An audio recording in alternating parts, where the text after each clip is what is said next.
Hi guys, welcome back to another episode here on the podcast. I'm your host Ellie and I hope you're doing well. Today I kind of just wanted to do an episode kind of based on life updates and what's been going through my mind recently.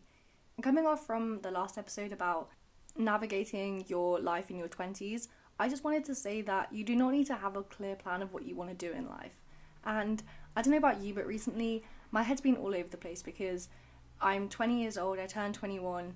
I say in a few months, no, it's not till next July, but I'm meant to be in third year of uni right now. I dropped out, and I know I talk about this a lot, but I think it's really important to keep talking about it because I know a lot of people have been thinking about dropping out, changing their life plans, and or just like trying to start their life for those who didn't go to uni or still have no clue what they want to do, and that's okay.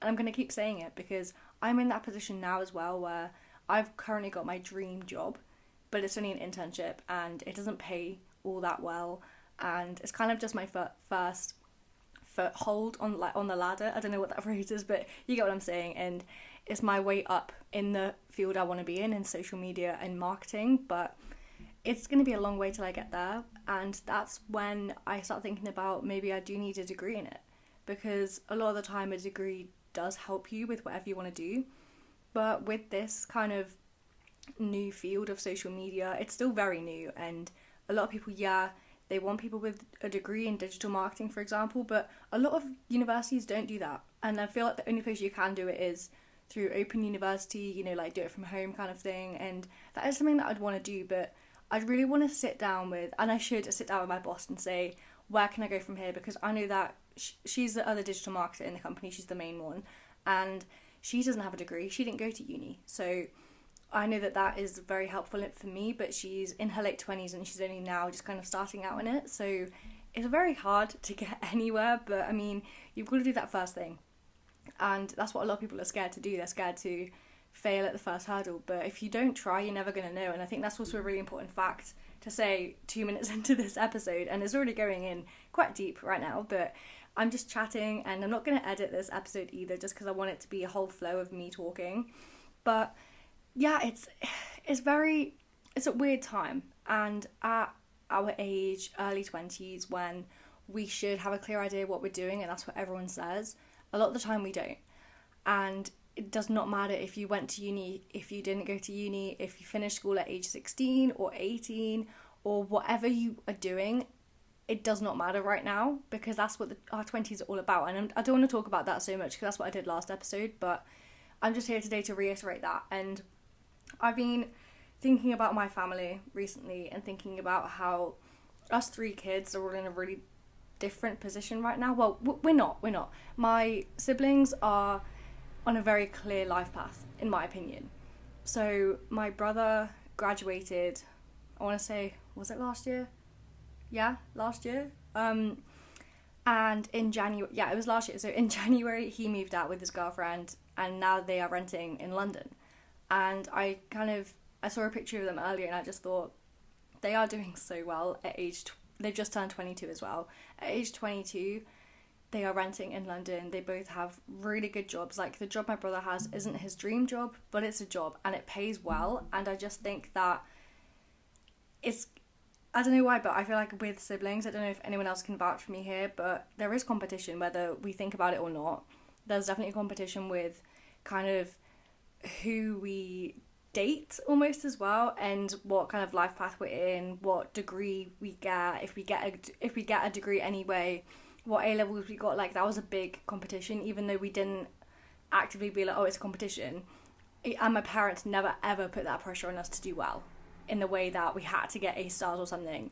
And they never put pressure on us to compete against each other either. Like, it was never like, oh, look at your brother, he's doing so well. It's never been like that, which I really respect my parents for being like that. But I kind of just look at them, they're age 22 and they are just kind of living their life right now, and I look at kind of my life right now. Yeah, okay, I'm 2 years younger than my brother, but it's on a very different life path. And my twin sister, she's in the final year at uni now, and she's like, oh, I want to stay in her uni town with her boyfriend, they want to stay there when they graduate. And I'm just here like, I'm living at home and I have no idea what I want to do. And that's fine. Like, I often want to cry about it because I've not given it much thought. In April, I just said, I'm taking a year out. I can really think about if I want to go back to uni, you know, in a year's time. I don't need to think about anything of that now, but so many people recently have been asking me that question, like, are you going to go back to uni? And I think it's all becoming a bit overwhelming with, also I've got a boyfriend and I'm taking that into account, like, next year. So he's the same age as my brother, so he's 22, he's graduated, he did a 4-year course of architecture, and I don't know if you know anything about architecture degrees. You need to have a master's in order, you need to go to uni for 6 to 7 years to like qualify completely as a, I don't know what the title is, I think it's like a part 3 architect. And my boyfriend's just done part 1, which is like the standard uni degree, and now he's working for a year, and then he's planning to go do his master's next year, so then that's another 2 years. And I am so ready to kind of, like, I've told him this, and I don't really want to talk a lot about our relationship right now, but to kind of make it like the bigger picture, I'm ready to start the next bit with him. We've been together for over a year. I know that's not that long, but I'm thinking about my future and how he comes into that. You know, I don't want it to be like we have been the last year and a bit, with us living in different counties. And I know it's not like we live in the US where it's a 6-hour drive to the next county. It's an hour and a bit to each other's house. It's not far. But I don't want to be like this forever. And that's kind of what it feels like right now. And I know we're so young, and I know I shouldn't get overwhelmed about it, but I'm ready to kind of think about, okay, so next year, if he's going to do his master's, if I'm not going back to uni, which is going to be a factor, like, I'm going to take him into account, and he thinks the exact opposite. And I'm not here to rant about him, but he's saying, no, do things that you want to do. We're young, you've not got a degree yet. If you want a degree, etc., like, don't think about us yet. And I get that side. I get the point that we have to do things for ourselves, but I'm still going to factor him in if I can. You know, like, if I want to go back to uni, stay at the same uni, finish my degree there, that's fine. But I also, I want to live with him. I want to move on to the next bit of my life. And if I don't do that, I feel like I'd hinder myself a lot. But again, I can't make that decision for him. He might not want to, you know, he might want to stay on this path to get a degree and then think about all that afterwards. And that has always been his focus. Whereas my focus hasn't been on uni, it's been on myself and our relationship as well. Like, I've never really put university first, which I think is my first problem with why I was dropping out, because I was just there because I thought I had to be there.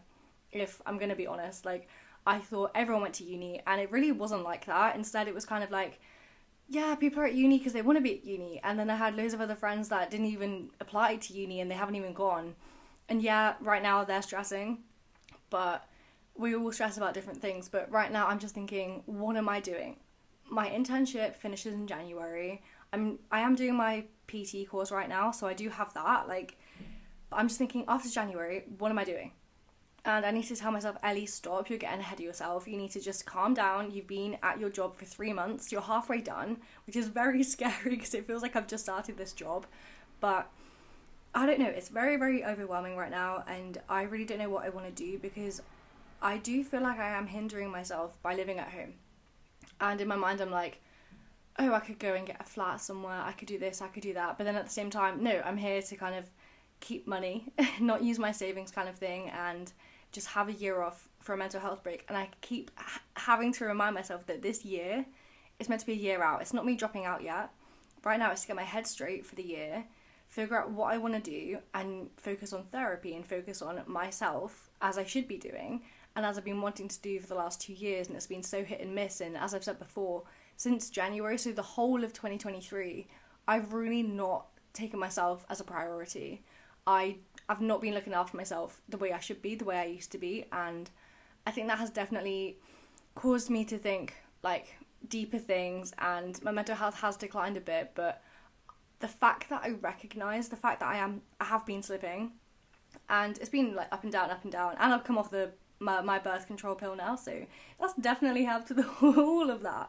But I just keep thinking, like, over this year it's been so, as I said, up and down, but as I always say, that's life. We ride in waves, we rise, we fall, we crash into rocks from time to time, and that's fine. It's going to start again, we're going to go up, we're going to go down, and right now I'm kind of up. I mean, everything is going so well right now, and my job is going well. I am happy in it, but I also feel like I'm a bit stuck. I want to go back to uni, but I don't. And again, I'm not thinking about it right now, but obviously I am. Like, I don't want to, but that's in my mind. And my boyfriend is now applying for his masters at different universities, and I'm just thinking, I don't know what I'm doing, and it's very scary, and I don't know what I'm doing, but I have to know that there's so many people there that do support me, friends, family, and they're not going to let me waste away. if they see me like falling down or giving up, if I end this job in January and then just not do anything, my parents aren't going to let me stay here if I'm not working, you know what I mean? They're not charging me rent or anything, they're being so lovely in that way, but they said to me, if you come home for a year, get a job. You know, like, give us some money here and there for shopping, but we're not going to make you pay anything that you don't want to, you know? And I was like, I respect that so much, because that's what I would do with my children when I'm older. Like, I hate the parents, and I understand why they do it, but I hate those parents that kind of kick their kids out at 18, whether they go to uni or not, and then the kids come back for the holidays, or if they do end up then coming back home because they dropped out, or after graduation they didn't know what they want to do, like, their parents are like, no, you're paying rent now. And I really hate that, because you're a parent for life. You're not a parent, and I know I'm not a parent yet, and I'm 20 years old, but I was speaking to my parents about this because they obviously have the same mindset as I do, and I'm like, yeah, I know that you turn 18, you're an adult, you're kind of on your own, but your parents are still there to guide you. I mean, they should, in a way. I mean, I know there's no shoulds and should nots in the world, but your parents should help you. They shouldn't push you away. They shouldn't, like, say, no, that's it, bye, I've done my job. But I get that though that parenting comes from previous parenting, and it goes on and on and on. Like, they were probably kicked out at 18, but my parents said that they would never do that. They said you can live at home as long as you want, but I know that my parents also have so many plans they want to do right now. They kind of hit that age of like 50 where they want to change up their business plans, they want to change everything, they want to move, and I'm just sat here like, what about me? But I don't want to be that person to hinder them from moving away, doing stuff. They're like, we are factoring you in, because obviously we don't want to move, we don't want to do all these things without you. And it is kind of hard to think about the fact that I'm just kind of in the middle of everything right now. And that's kind of how I'm feeling, and I'm sorry, but I am using this episode to rant and to just talk about everything, hoping that someone can relate to it. But yeah, it's been a really hard one recently, and I feel like I'm literally about to have a nervous breakdown, but it's fine. I'm going to keep doing this episode and keep talking to you, because that is also what helps. If you ever feel bad about something, just talk it out.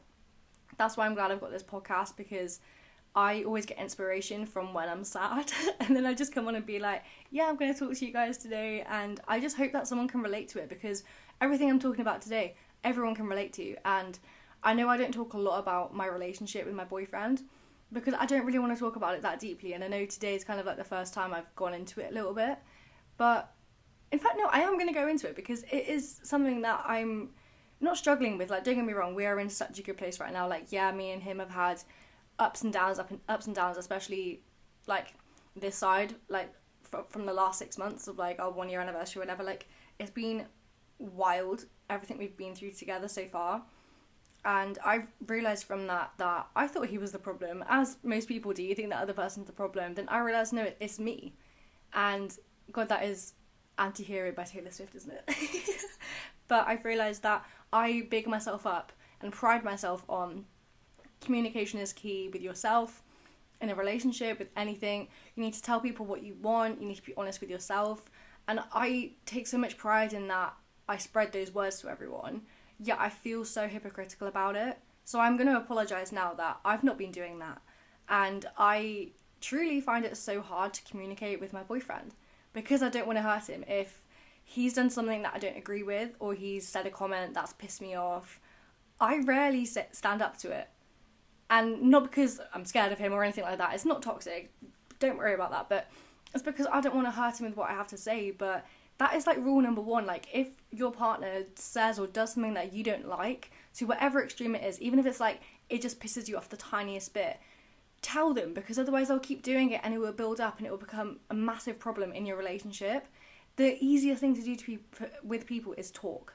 No one can read your mind. Even if you know your partner so well, they still don't know like why you're upset. Yeah, my boyfriend reads like in the split second if my face drops, if he said something, but then he's like, are you okay? I say, yeah. When I'm not, and then I have a little cry about it, and then he obviously gets really annoyed at me because I can't express my emotions to him, and I find it really difficult to do that, and I'm hoping with therapy and over time I will get better at it, but I find it really hard to do that, and I think a lot of people do, because I've been someone who I've been hiding for so long, and only when I met my boyfriend was when I started really to come out of the shadows. Not come out, but like come out of the shadows and really express myself how I want to be post eating disorder, post anorexia. And he met me at the perfect time. And we talk about this a lot, that he said to me, I wish I didn't meet you then. I wish I met you like a year later, so now. I was like, why? He was like, I think you should have done recovery on your own, and that's what you needed to do. And I was like, no, because it was on my own. You were just there, and that helps that those other hurdles with, you know, going out to eat at restaurants, because that's what you do with a partner, and just those little hurdles. And I don't think he realizes how big of a help he was, but he doesn't want to take that praise, because, and I get it, I wouldn't want to either, because he wants me to believe that it was something I did myself, and he doesn't want to be the person that is like, oh, I helped you recover, what happens if I'm no longer here, you know? And I understand that completely, but I'm like, no, you helped me recover so much, and I've spoken about this so much, like, I gained my weight that I needed to based off, it might have been in an unhealthy way, but I literally based off, I don't care what people think of me, I've got a boyfriend who loves me for who I am, and not what I look like, but who I am now, and so I'm going to eat that pizza, I'm going to have those 3 pints with that pizza. Like, we ate and drank so much when we were together, and it is true about relationship weight that you gain when you first start dating someone, when you go out all the time, you order in, you go to the pub, etc. And I always believed it, and I think I was a bit scared of that at first, but the fact that I felt so, I don't know, I felt so beautiful and loved, the fact that he loved me at that point in my life when, yeah, okay, when he met me, it was a good time to meet me, because I was just coming out my shell, and I was like, yeah, Ellie's back, and I would hate to think what it would have been like if he'd met me a year before, because I know that I wouldn't have got with him. I know that I wouldn't have looked his way, you know, and it just happened that I did, and I'm really grateful for that. But it's been hard, me and him, because we both have very different mindsets, but we work, you know, like opposites attract. Like, we're not opposites, but we are very different with our mindset. He is all about work, I am all about working on yourself, and that is a very different thing. And yeah, it's been hard because he's had such a tough year, the past academic year, obviously in his final year, and I didn't prepare myself for that, and I got really sad when I couldn't see him when I needed him, because I had a long year, to be honest, but we were there for each other when we needed to be. And I just think the key thing that anyone needs to work on always is communication.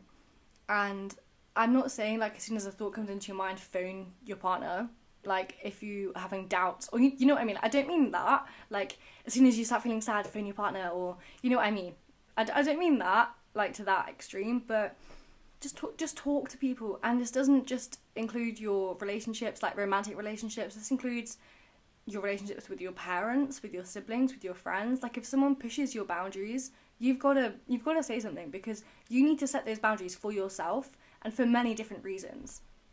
I think a lot of people think boundaries and they think that's selfish in a way, because a lot of people have never really heard the phrase boundaries, or what to do when someone kind of pushes them. And especially if you're an introvert and yeah, you like social time, like if you're kind of in the middle of introvert extrovert, which I am, like, I love social time, and now being at home, I know I need it more than ever.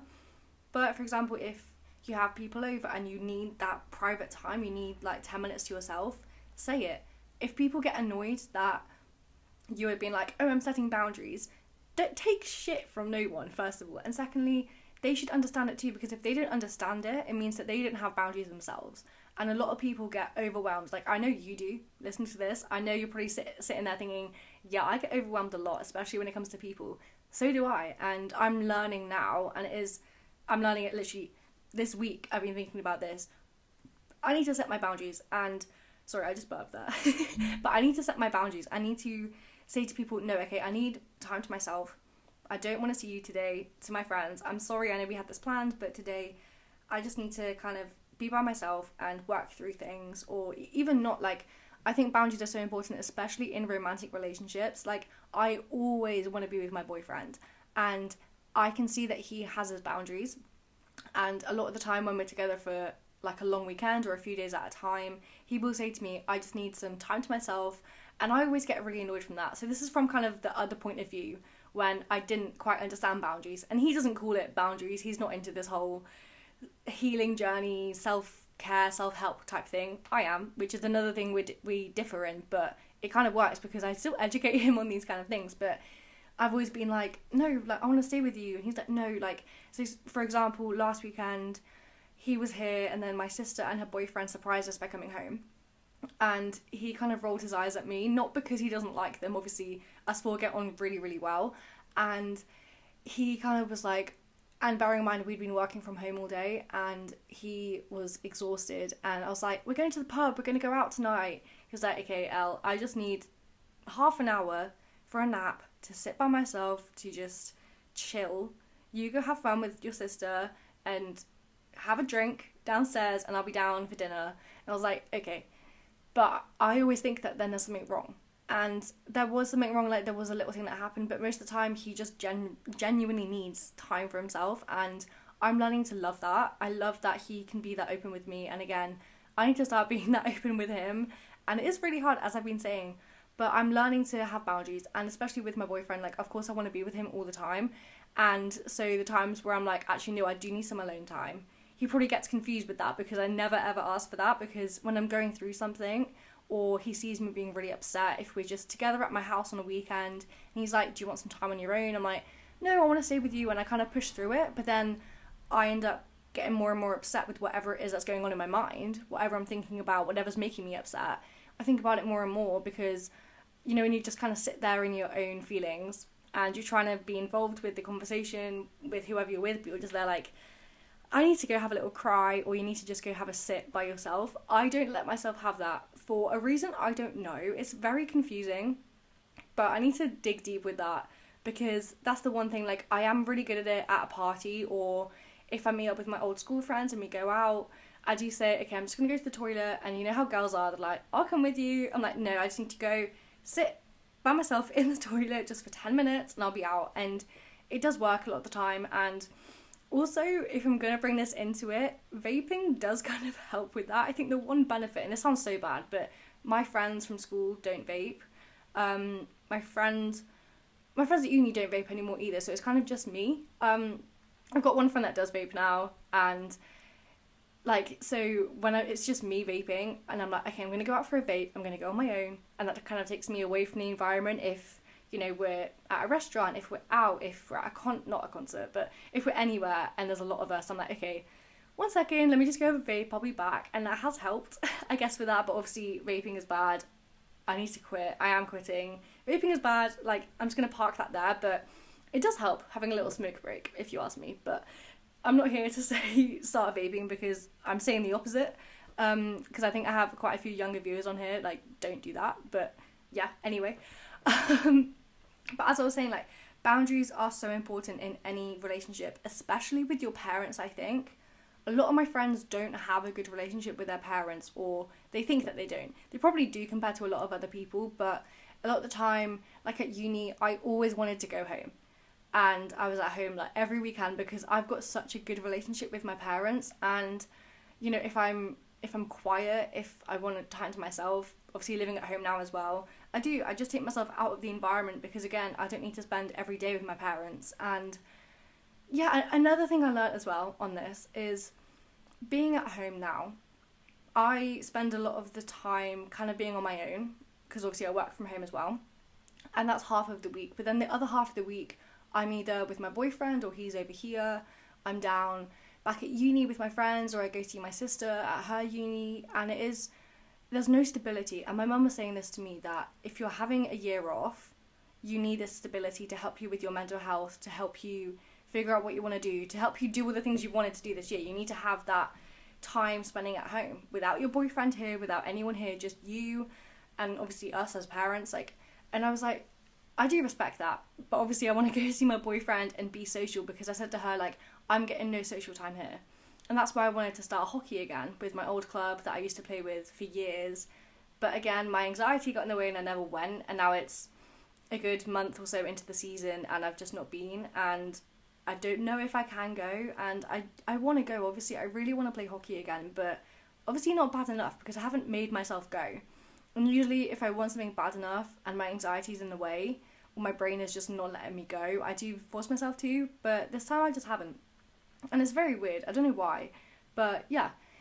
And I really just think that in general, I'm going to go back to the boundaries thing. I know I've just been talking about it for quite a lot. But you need to tell that person that you're setting your boundaries.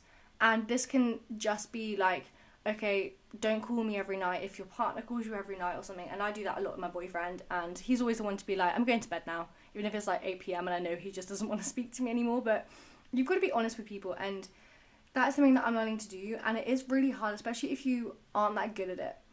And it's really hard to do. And I just think if you're a bit of a needy person like me, understand both sides, because I'm in that position now, as I've said, like, I understand when my boyfriend, for example, and my sister's the exact same as well, I understand when they need their time alone, they need boundaries. And it's never like, I always think, oh, am I being a bit much?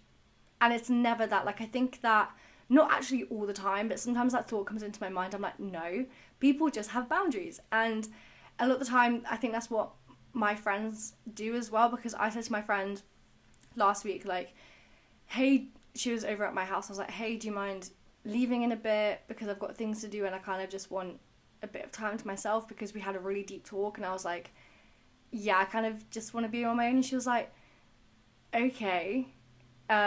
Did I say something? And she got really defensive about it, but I was like, absolutely not. I just really just want time to myself. I'm going out later and I haven't had time to myself today. And she was like, okay, no, I get it. I was like, yeah. And it was a very awkward conversation, but as soon as your friend gets it, if you explain it to them, like with anything, they will usually understand. And that's what makes a really good friend. And she was like, I hope you're okay. I was like, I am. I just need some Ellie time. And it's absolutely fine to do that and to kind of show your vulnerable side. And a lot of people don't do that. And I think, again, that comes with honesty with yourself.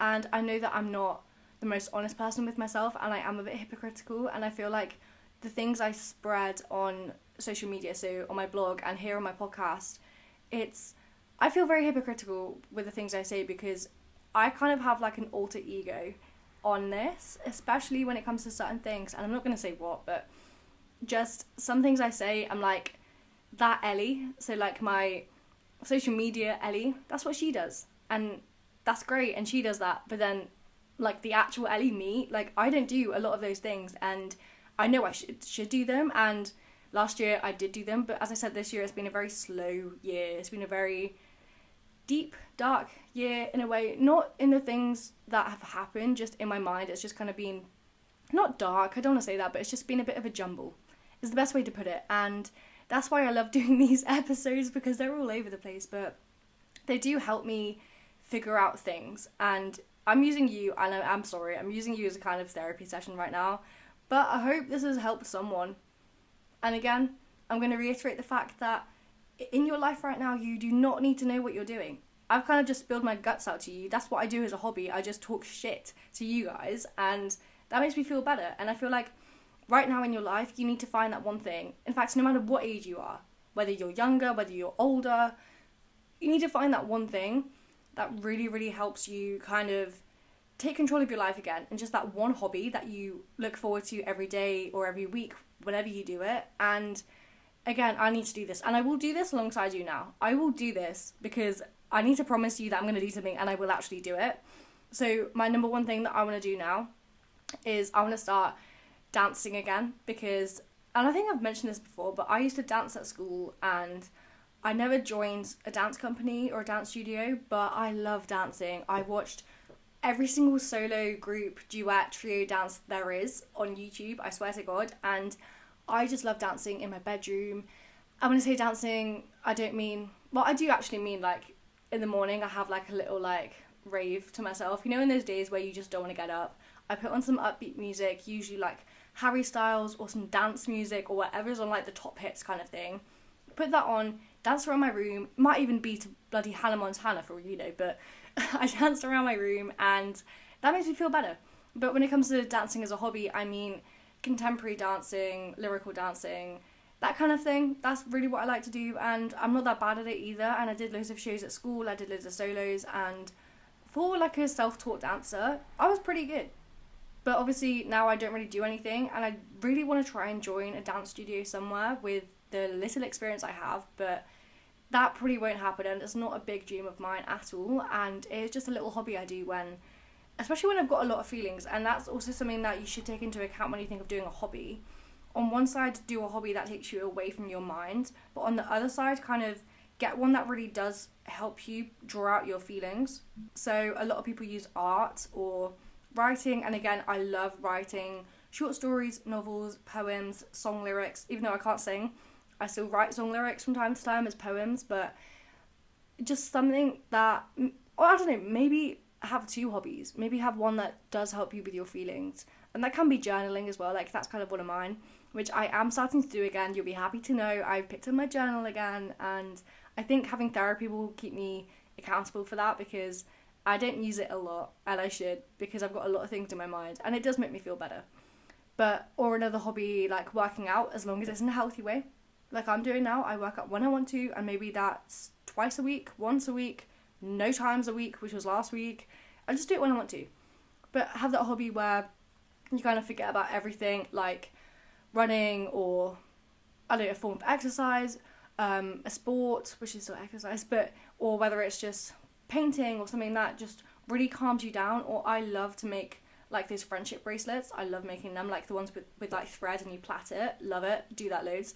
And that's like £3 for a pack of like 100 pieces of thread on Amazon. So that's a hobby that you need to do. Just search how to make friendship bracelets, or the ones you wear to the Taylor Swift concerts. Love making them as well, like the beaded ones. Love it.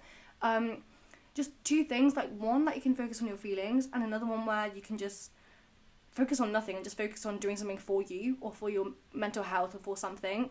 Just two things that really do help you kind of take control of your life again, because a lot of people just live in this 9-to-5 mindset, and you don't want to live like that for your whole life. You want to do something every day for you. And for me at uni, I loved this, and my one thing every day was usually go get a coffee, because yeah, it's what, £4-5 for a Starbucks, or, you know, like £2 to £3 from like a local coffee shop, which is what I ended up doing every day. And yeah, you know, that costs money, but if it makes you feel good, so what? Like, all these people saying, you got coffee at home, you don't need to go and get coffee from Starbucks or whatever.